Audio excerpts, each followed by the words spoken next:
हमारे नेता से चौधरी उपेंद्र सिंह जी हुड्डा से कि आए और अपने विचार रखे। धन्यवाद। जोरदार स्वागत करें।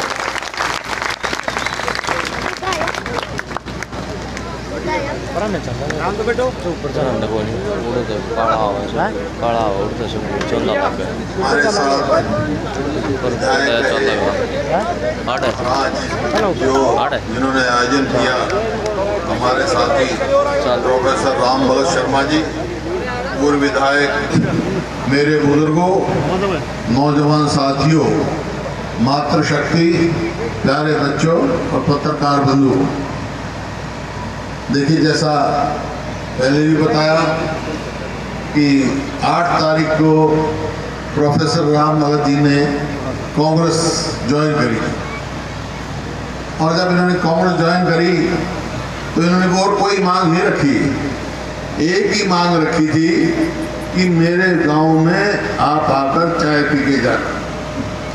मगर बहुत ठीक है, तो मैं यहाँ आया, मैंने कहा प्रोफेसर साहब चाय की बात हुई थी, आज तो आपने पूरा आयोजन कर रखा है, तो इस बात से मेरे को एक अंदाजा है।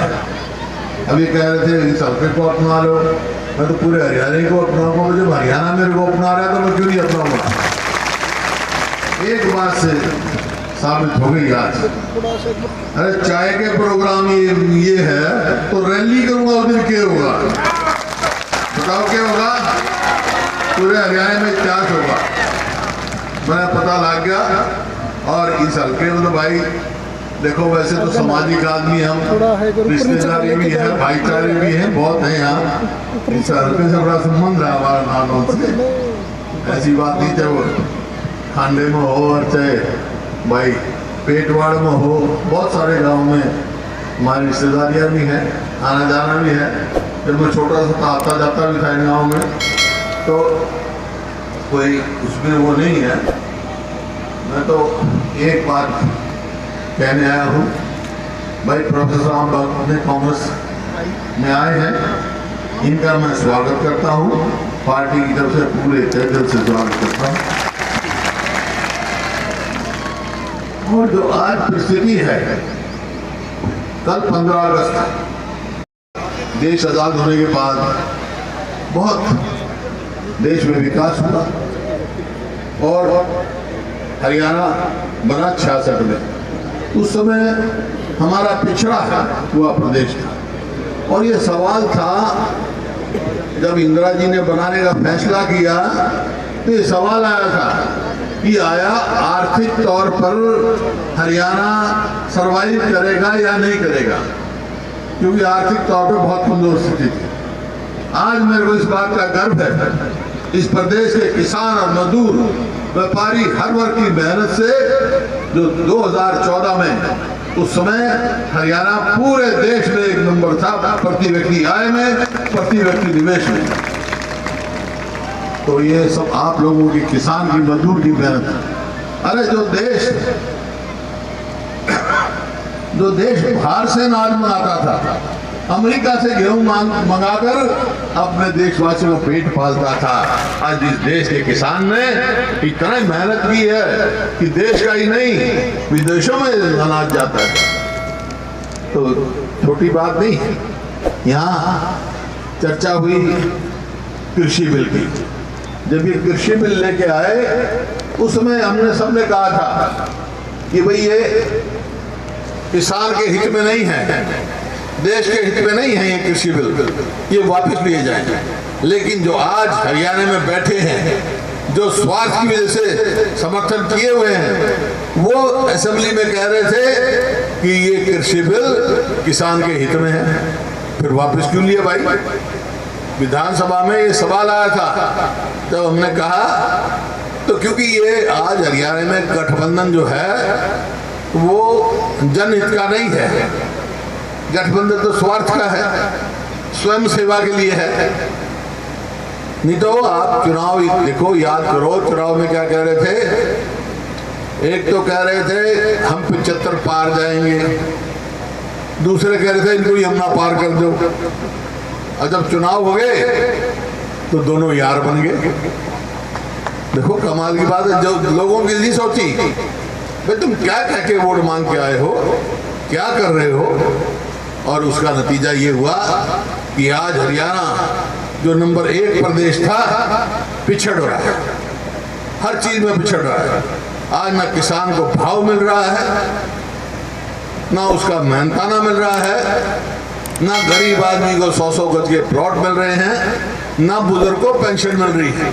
550 बुजुर्गों की पेंशन काट दी गई, जिसमें विधवाएं भी हैं, अपंग भी हैं, हाँ, वो उनकी 5.5 लाख सब मिला के पेंशन काट दी गई। क्यों भाई? क्योंकि एक पहचान पत्र है। अरे भाई, परिवार में एक लड़का नौकरी कर रहा है, वो अपने बाप की सेवा कर रहा है कि सरकार की सेवा कर रहा है, वो है। हमने बनाई पॉलिसी बनाई थी कि भाई सेल्फ डिक्लेरेशन करो, और आज कह रहा हूँ, जो कहता हूँ वो करता हूँ। बाकी तो आपके हाथ में है, प्रजातंत्र है, जो मेजॉरिटी चाहती वो होता है। अगर हमारी पार्टी सत्ता में आई तो भाई सबका सेल्फ डिक्लेरेशन लागू करेंगे। ओल्ड एज पेंशन यूं नहीं कटने देंगे भाई किसी का पहचान पत्र भी उस पर कट जाए, बल्कि हमने क्या रखा है कि भाई वृद्ध पेंशन जो है, सम्मान पेंशन है, ये 6,000 रुपये से हम स्टार्ट करें, 6,000 रुपये महीना। इसी प्रकार से गरीब आदमी को 100-100 गज के प्लॉट की बात कही हमने, प्लॉट बंद कर दिया।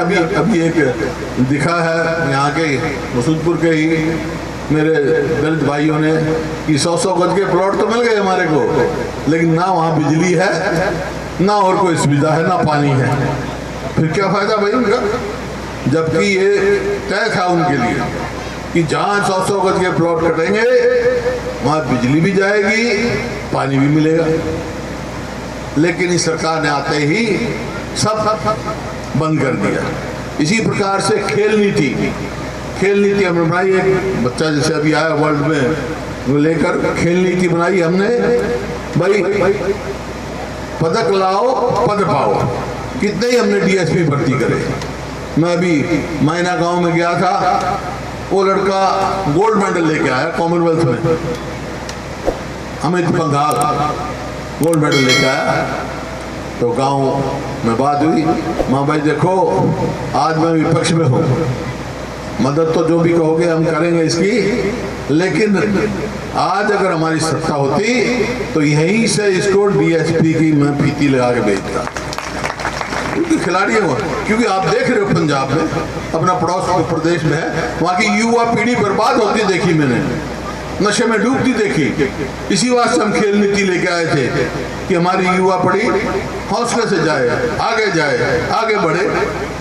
अब एक और ले आए ये अग्निपथ, अग्निपथ क्या योजना भाई? अगर 17-18 साल का भर्ती हो और 22 साल का आ जा, 4 साल की नौकरी, ना उसकी पेंशन, ना और कोई मेडिकल सुविधा, बस आ जाओ। 4 साल में 6 महीने की ट्रेनिंग, 6 महीने की छुट्टी, 2 साल नौकरी करेगा और चौथे साल सोचने लग जाएगा मेरा क्या होगा, भविष्य अंधकार में पड़ेगा। और फौज जो है हमारी देश के लिए, जो देश के जज्बा जो होता है उस फौज में कुर्बानी का, वो कैसे जवान में होता है, वो नाम निशान और झंडे पर अपनी जान देता है। इतना तो समय ही नहीं। अब रशिया में तो जो कम्बैट फोर्सेस हैं 4 साल में तो उनकी ट्रेनिंग दी जाती है, यहाँ 4 साल में तो घर भेज रहे हो। तो इस वास्ते हमने कहा भाई ये नहीं है।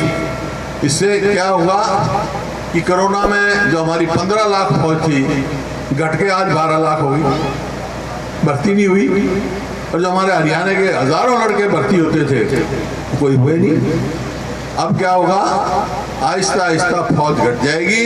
अगले आने वाले कई साल में ये कुल जनसंख्या 6 लाख हो जाएगी फौज की। इसका मतलब रोजगार घट जाएंगे।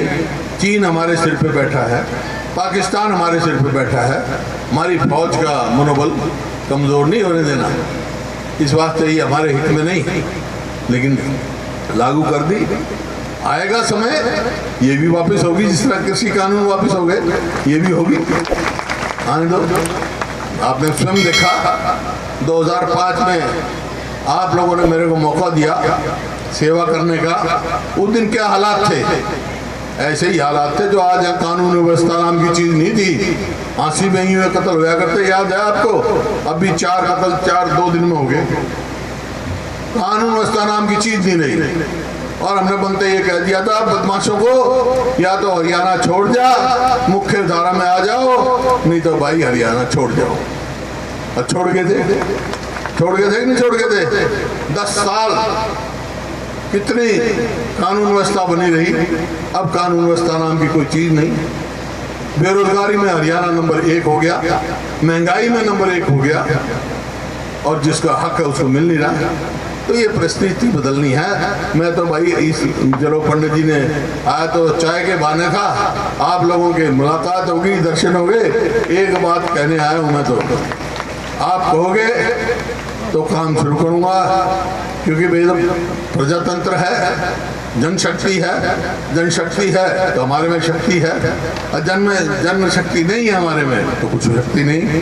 तो भाई अगर आप कहोगे तो हम संघर्ष शुरू करेंगे, और जब तक आपकी सरकार नहीं आएगी हम कहेंगे नहीं। मंजूर है? साथ दोगे सारे? बहुत बहुत धन्यवाद भाई, बहुत बहुत धन्यवाद। जय हिंद, जय हिंद।